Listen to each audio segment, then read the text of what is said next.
marriage counselor named John Gottman, and John Gottman has been studying marriages his entire career. That's all he does, is study marriages. He has a whole team of people that studies them.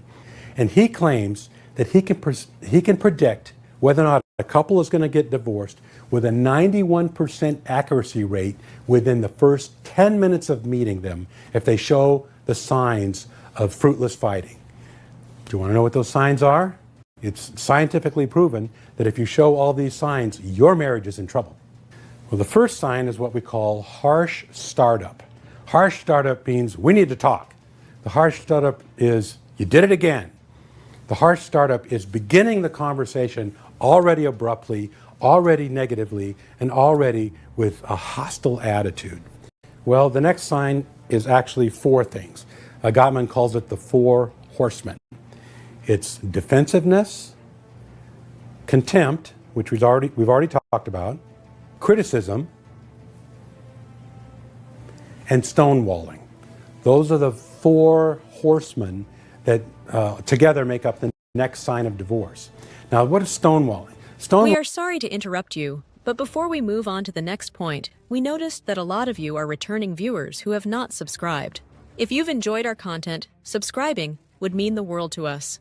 It's a small click for you, but it makes a huge difference for us. Thank you for your support. Stonewalling, which is when one person in the couple is just not responding. Stonewalling is, yeah, okay, yeah, sure. Maybe looking out the window, you're having a conversation, but they're not looking at you. They're not really telling you how they feel. You don't really know what's going on inside of them. It appears like that person doesn't even care. The next sign is very much related to the previous four. It's called flooding. Flooding is when you have so many feelings that you can't even speak them. So they're so flooded with feelings, they can't tell you how they feel. It's not that they don't have a feeling. They've got so many, they can't pick one. And flooding is very dangerous because it leads to the next sign. The next sign is physiological distress. If you've been allowing the conflict in your marriage to go on for so long, the anger to not get resolved for so long, you're going to start having physical problems.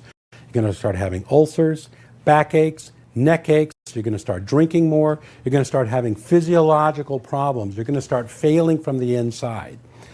The last two signs of marriages that are in distress that leads towards divorce are bad memories and failed repair attempts. What does bad memories mean? What it means is you interpret history negatively. You're only remembering the negative things from the past.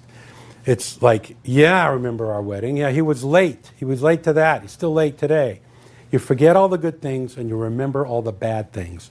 You're reinterpreting history negatively. Bad memories, bad sign, leading to bad things in your relationship. And the last thing is failed repair attempts. This is really critical. Everybody fights. Even good marriages fight. Fighting in a marriage is not a problem. The problem is, what are you going to do about it? And the really critical thing is to be able to repair what you did. Fighting isn't a problem. Not being able to repair it is. And repair attempts can be simple. It can be as simple as coming to a common understanding. It can be as simple as communicating that you're on the same side. But you've got to have the ability to get back on the beam. You've got to have the ability to get back on track again. You've got to have the ability to repair. Most marriages never really solve their problems. Yeah, I know, that's sad news, but it's true. Gottman has discovered this, that you will spend most of your marriage fighting about the same issues over and over and over again. You're never going to see child rearing the same way. You're never going to see your in-laws the same way. You're never going to manage money the same way. You're never going to do lots of things the same way. You'll come to a common enough agreement to live with the difference between the two of you.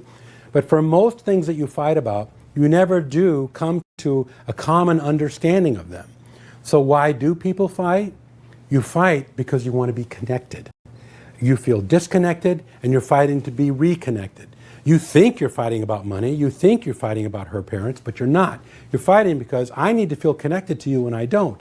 And if you feel reconnected to each other, then the subject that you're fighting about doesn't become as important. In psychology, we say the thing is never the thing. And what I mean by that is you think you're fighting about something, you're not.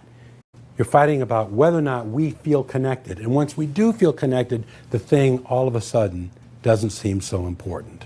What do you guys think? Do you guys think that he is right with these signs? If you have anything to share with us, please leave your comment below. We would love to hear from you. Thank you for making it this far. If you like this video, you might want to share it with a like-minded friend. Thank you, and as always, stay blessed.